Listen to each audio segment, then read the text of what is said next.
നമ്മുടെ തൃശ്ശൂരിൽ അധികം അങ്ങനെ ആരും എക്സ്പീരിയൻസ് ചെയ്യാത്ത എന്നാൽ അടിപൊളിയായിട്ടുള്ളൊരു ട്രക്കിംഗ് ഡെസ്റ്റിനേഷനിലേക്കാണ് കേട്ടോ ഇന്ന് ഞാൻ വന്നിട്ടുള്ളത്.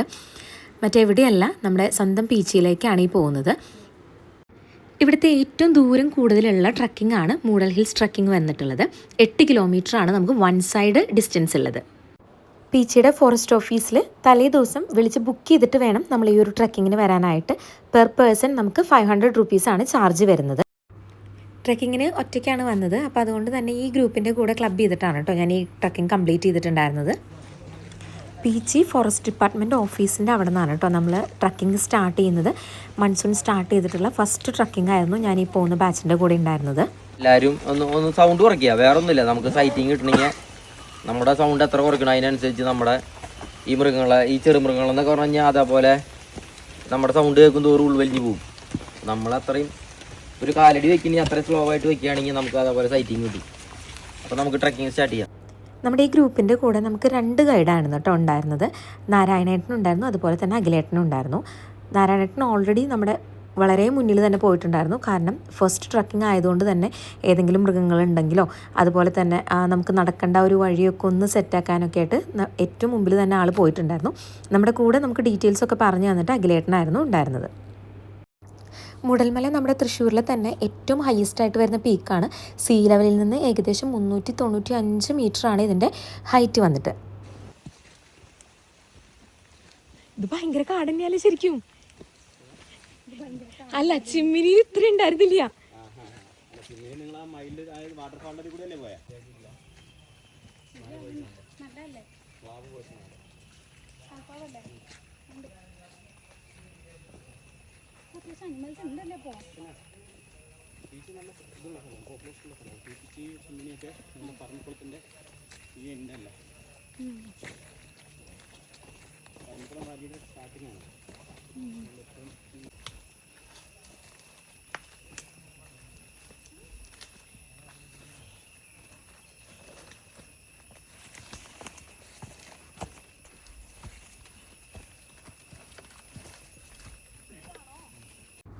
ഇവിടെ തൊട്ട് നമ്മൾ ഉൾക്കാട്ടിലോട്ട് കയറുകയാണ്. അതുപോലെ തന്നെ നമ്മുടെ ട്രക്കിൻ്റെ ഡിഫിക്കൽട്ടായിട്ടുള്ള ലെവലിലോട്ട് നമ്മൾ ഇവിടെ തൊട്ട് എൻ്റർ ചെയ്യുകയാണ്. ഇലപുഴിങ്ങാട് എന്ന് പറയണത് ഈ മരങ്ങളൊക്കെ ഇലപൊഴിക്കും വേനൽക്കാലത്ത്.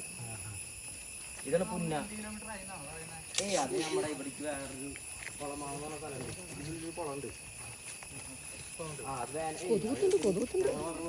വേനലിൽ വെള്ളം ഉണ്ടാവും, മൃഗങ്ങൾക്ക് അത്യാവശ്യം വെള്ളം കുടിക്കാൻ. ഇത് പുന്നാന്ന് പറയും, കാട്ടുപുന്ന. ഇതിന്റെ കായ തിന്നാണ് ഏറ്റവും കൂടുതൽ മറ്റേ മാൻ അങ്ങനത്തെ ഇതില്ലേ, അങ്ങനത്തെ ചെറുമൃഗങ്ങൾ ഏറ്റവും കൂടുതൽ വരിക. ഞങ്ങള് പണ്ട് കാലത്ത് എന്ന് പറഞ്ഞാൽ ഈ ഫോറസ്റ്റ് ഒക്കെ കാട്ടിൽ കയറുമ്പില്ല ഈ മരം നമുക്കൊരു ചിലപ്പോൾ ശാപമായിട്ട് തോന്നും. കാരണം ഈ വേട്ടക്കാരില്ലേ ഏറ്റവും കൂടുതൽ കെണി അങ്ങനത്തെ കാര്യങ്ങൾ വയ്ക്കുക ഈ മരത്തിന് ചുറ്റാ. മൃഗങ്ങൾ ഇതിനെ കഴിക്കാൻ വേണ്ടി വരും.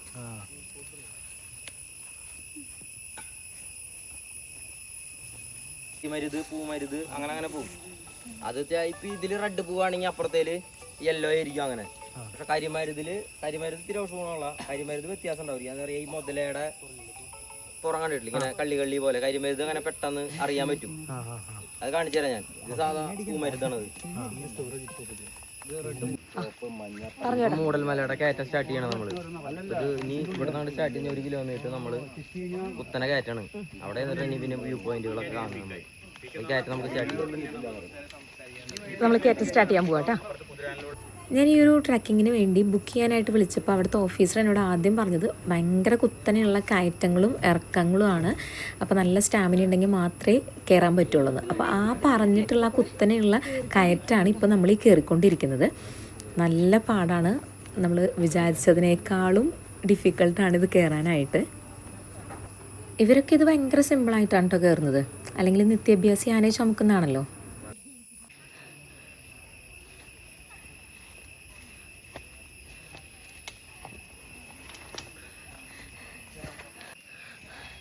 അയ്യോ, ഇതൊട്ടും എളുപ്പമല്ല കേട്ടോ. നല്ല ഡിഫിക്കൽട്ട് ലെവൽ ട്രക്കിംഗ് ആണ്. ഇത് വയ്യാണ്ടായി.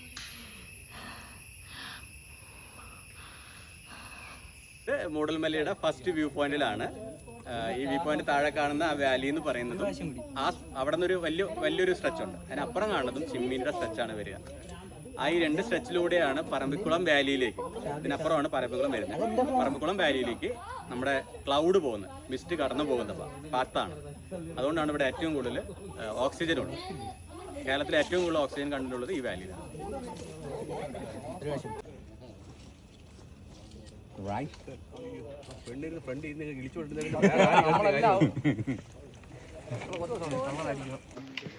ഫസ്റ്റ് വ്യൂ പോയിന്റ് കണ്ടു കഴിഞ്ഞ് നമ്മളിനി മൂഡൽ ഹിൽസിലോട്ടാണ് കേട്ടോ പോകുന്നത്.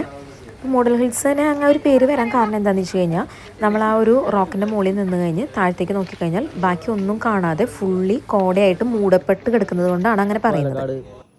ഹൈവേ ആണിത്.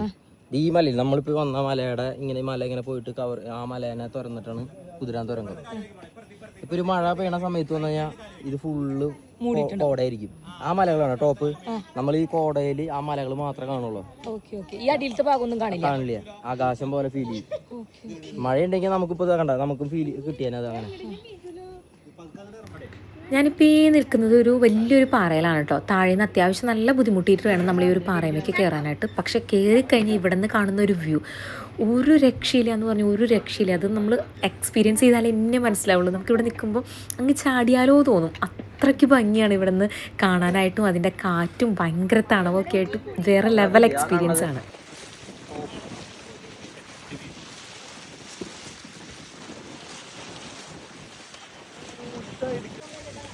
മൂഡൽ ഹിൽസിൽ നിന്ന് ഇറങ്ങിയിട്ട് നമ്മൾ നാടുകാണി വ്യൂ പോയിന്റിലേക്കാണ് കേട്ടോ പോയിക്കൊണ്ടിരിക്കുന്നത്. മൂഡൽ ഹിൽസിൽ വെച്ച് തന്നെ നമുക്ക് അത്യാവശ്യം നല്ലൊരു മഴ കിട്ടിയിട്ടുണ്ടായിരുന്നു. അപ്പോൾ മഴയും കൊണ്ടിട്ടാണ് നമ്മൾ ഈ ഒരു നാടുകാണി കാണാനായിട്ട് പോയിക്കൊണ്ടിരിക്കുന്നത്. ഇറങ്ങി വീണ്ടും കയറി ഇറങ്ങി വീണ്ടും കയറി 11 റെഡ് കംപ്ലീറ്റ് ചെയ്തിട്ടുണ്ട്. അതാണ് വരാട് നോക്കാം. ആദ്യത്തെ അലൗഡ് അടുത്ത അലൗഡല്ല. നമ്മൾ പോകുമ്പോൾ പോവാറുണ്ടെന്ന്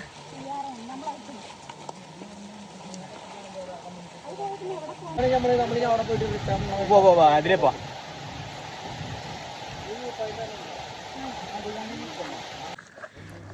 ഇതാണ് നമ്മുടെ മൂന്നാമത്തെ വ്യൂ പോയിൻ്റ് ആയിട്ടുള്ള നാടുകാണി വ്യൂ പോയിൻ്റ് വന്നിട്ടുള്ളത്. പക്ഷെ ഇപ്പോൾ മഴ പെയ്തതുകൊണ്ട് അവിടെ മുഴുവൻ കോട മൂടി നിൽക്കുകയാണ്. കോട മാറിക്കഴിഞ്ഞാലാണ് നമുക്ക് അതിൻ്റെ താഴത്തേത്തുള്ള പീച്ചിയുടെ റിസർവോയറും നമ്മുടെ ബാക്കി കാര്യങ്ങളൊക്കെ നമുക്ക് കാണാൻ പറ്റണമെന്നുണ്ടെങ്കിൽ കോട പോകണം. നല്ല കോടയായിട്ടാണ് നിൽക്കുന്നത്. ഇവിടെ വെച്ചിട്ടാണ് കേട്ടോ നമ്മുടെ മുമ്പേ പോയിട്ടുള്ള നാരായണേട്ടനെ നമ്മൾ ഇവിടെ വെച്ചിട്ടാണ് മീറ്റ് ചെയ്യുന്നത്. കോട മൂടിയൊക്കെ ഇത് സമയത്ത്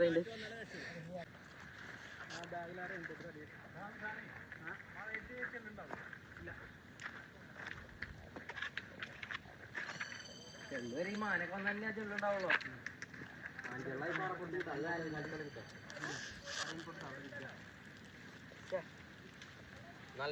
ഏകദേശം ഒരു മണിക്കൂറോളമൊക്കെ നമ്മൾ വെയിറ്റ് ചെയ്തിട്ടുണ്ടായിരുന്നു. അപ്പോൾ ഇത് കാണാനാണ് നമ്മളിവിടെ വെയിറ്റ് ചെയ്തിരുന്നത്. കോടയൊക്കെ കുറേശ്ശെ നീങ്ങി തുടങ്ങി. നമുക്ക് ആ താഴത്തെ കാഴ്ചകളൊക്കെ അത്യാവശ്യം വിസിബിളായി തുടങ്ങി. അപ്പോൾ ഇത് കഴിഞ്ഞ് നമ്മൾ ഇവിടുന്ന് താഴോട്ടേക്ക് പിന്നെ ഇറങ്ങുകയാണ്. അങ്ങനെ വ്യൂ പോയിൻറ്റുകളൊക്കെ കണ്ടു കഴിഞ്ഞ് നമ്മൾ തിരിച്ചിറങ്ങുകയാണ് കേട്ടോ. അപ്പോൾ കയറ്റങ്ങളൊക്കെ കഴിഞ്ഞു. ഇനി നമുക്കുള്ളത് കുത്തനെയുള്ള ഇറക്കങ്ങളാണ്. പക്ഷെ എന്നാലും ഇറക്കുന്ന കേട്ടപ്പോൾ എനിക്ക് കുറച്ച് സമാധാനം ഉണ്ടായിരുന്നു. പക്ഷേ ട്രക്കിങ്ങിൻ്റെ കാര്യത്തിൽ ഏറ്റവും പേടിക്കേണ്ടത് ഇറക്കങ്ങളെയാണെന്നുള്ളത് ഞാൻ പിന്നീടായിരുന്നു മനസ്സിലാക്കിയത്. തിരിച്ചു പോരാനായിട്ട് നമുക്കൊരു 2-3 വഴികളുണ്ട് കേട്ടോ. അതിൽ ഏറ്റവും ഡിഫിക്കൽട്ടായിട്ടുള്ളൊരു പാത്ത് തന്നെയായിരുന്നു നമ്മൾ ചൂസ് ചെയ്തിരുന്നത്. കാരണം ആ ഒരു ട്രക്കിങ്ങിൻ്റെ ആ ഒരു ഫുൾ എക്സ്പോഷർ നമുക്ക് കിട്ടാൻ വേണ്ടിയിട്ട്.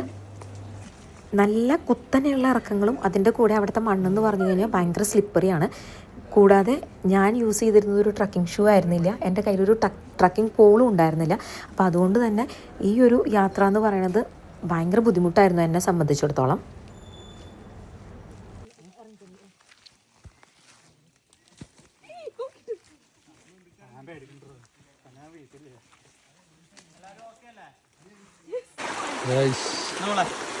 എല്ലാവരും ഫുഡ് കഴിക്കാനുള്ള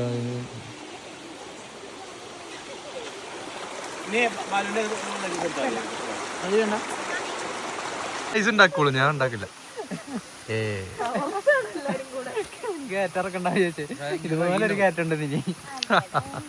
ഇത്രയും സമയത്തിനുള്ളിൽ 4 പ്രാവശ്യം വീണ വ്യക്തിയാണ് നടന്നു പോകുന്നത്. 2 പ്രാവശ്യം വീണിട്ട് ചാമ്പ്യൻ ആവാൻ നിൽക്കുന്ന ഐസ്. നമ്മുടെ ട്രക്കിംഗ് അവസാനിച്ചു. 8 16 കിലോമീറ്ററിൻ്റെ ട്രെക്കിംഗ് ആയിരുന്നു. ഭയങ്കര ഡിഫിക്കൽട്ടായിരുന്നു. ചെറിയ ബിഗിനേഴ്സ് ഫ്രണ്ട്ലി ഒന്നും അല്ല കേട്ടോ, ഭയങ്കര ബുദ്ധിമുട്ടുള്ള ട്രെക്കായിരുന്നു. എന്തെങ്കിലും പറയണ്ട? It's a high intensity trekking. Okay. First 3 kilometers it's very intensive. എളുപ്പമല്ല, തീരെ എളുപ്പമല്ല. ഇറക്കമൊക്കെ ഭയങ്കര കുത്തനെയുള്ള ഇറക്കാണ്. ഒരു 4 വട്ടമൊക്കെ ഞാനവിടെ സ്ലിപ്പായി വീണിട്ടുണ്ട്. പിന്നെ മര്യാദയ്ക്കുള്ള പ്രോപ്പർ ട്രാക്കിംഗ് ഗിയേഴ്സ് ഇല്ലാണ്ട് ഇതിന് പോകാന്ന് പറഞ്ഞു കഴിഞ്ഞാൽ കുറച്ച് ബുദ്ധിമുട്ടാണ്. എന്തായാലും ഇതൊരു വല്ലാത്ത എക്സ്പീരിയൻസ് ആയിരുന്നു. ക്ഷീണിച്ച് രാവിലെ 8 മണിക്ക് സ്റ്റാർട്ട് ചെയ്തതാണ്. ഇപ്പം സമയം എത്ര മണി? ഏകദേശം 4 മണിയായി. ഇപ്പോഴും എത്തിയിട്ടില്ല, നടന്നുകൊണ്ടിരിക്കണേ ഉള്ളൂ. എളുപ്പമല്ല.